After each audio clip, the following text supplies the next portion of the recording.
সাবধান, ফানিনগরের রাজা আসিতেছে।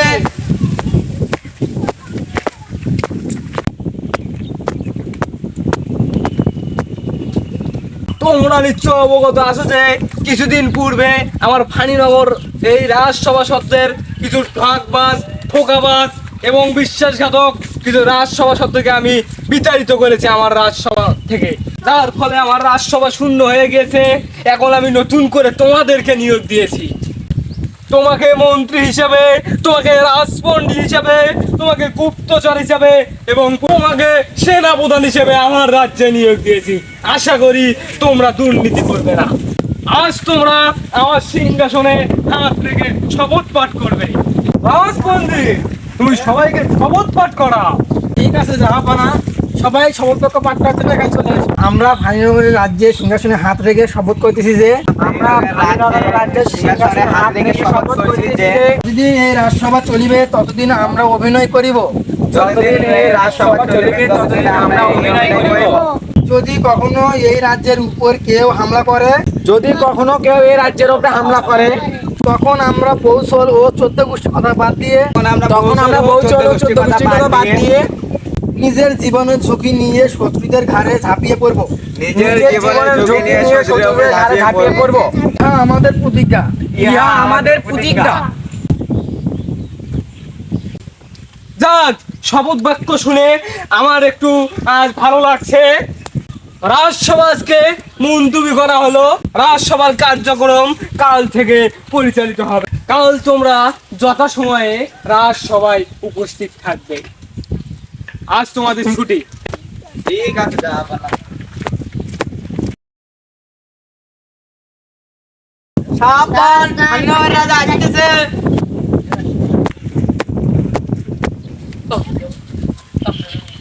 ও মারিয়া, ইস! মন্ত্রী, তুমি কি আমার দুই বাবালা সিংহাসনের দিকে লক্ষ্য করনি? আমার যদি আজ কিছু হয়ে যেত তাহলে এই রাজ্যের কি হতো? মহারাজ আমাকে মাফ করুন, আমি দেখেতেছি। হ্যাঁ, দেখো। সর্বনাশ মহারাজ, আপনার সিংহাসনে এক পায়ে তো উড়ি খেয়েছে।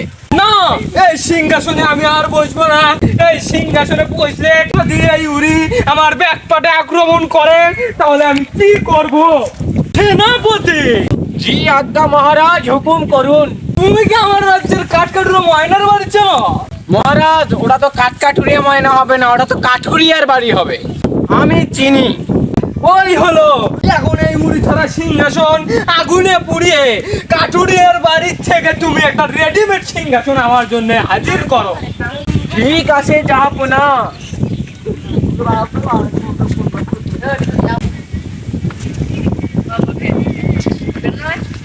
আর সামান্য উড়িরই এত বড় সাহস বা কি আমার এত সিকিউরিটির মধ্যে দিয়েছে আমার চলদান্ত সিংহাসনের একটা পায়া খেলা ফেল দিল।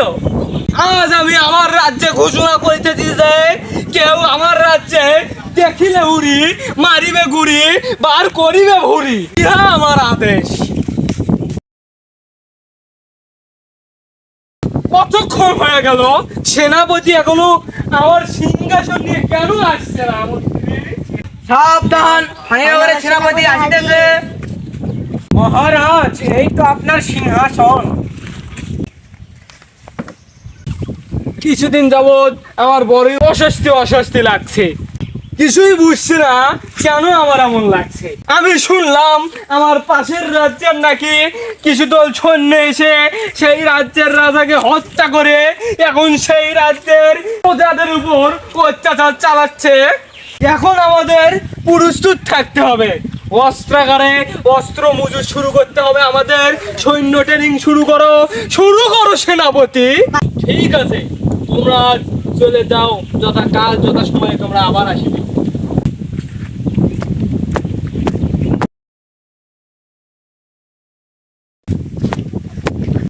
কি ব্যাপার মহারাজ, এত তাড়াতাড়ি আজকে রাত সবাই উপস্থিত? মহারাজ, আপনি এত চিন্তা করছেন কেন?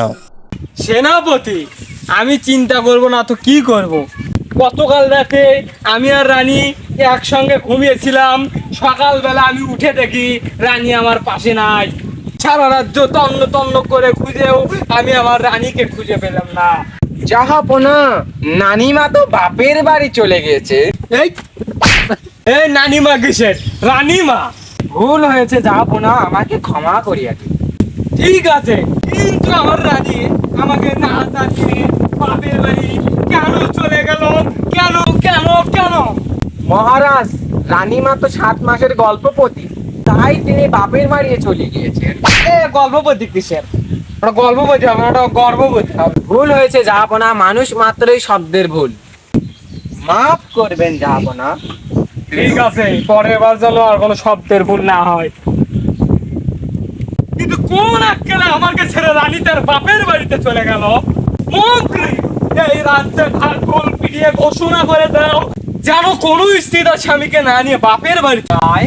যদি যায় তাকে শাস্তি পেতে হবে, কারণ এতে স্বামীদেরকে সারাদিন না খেয়ে কাজ করতে হয়, যেমনটা আজ আমার সঙ্গে ঘটেছে। আজ আমি না খেয়ে রাজসভায় এসেছি, আমার খুব ক্ষতি লাগছে। আজ রাজসভা ছুটি। আর মন্ত্রী, আজ তোমার বাড়িতে আমার নেমন্তন্ন, কারণ রাজমহলে রানীমা নেই, তাই আমার ভাত রান্নার মানুষও নেই, তাই তোমার বাড়িতে গিয়ে আজকে আমাদের খেতে হবে। ঠিক আছে জাহাপনা, চলুন।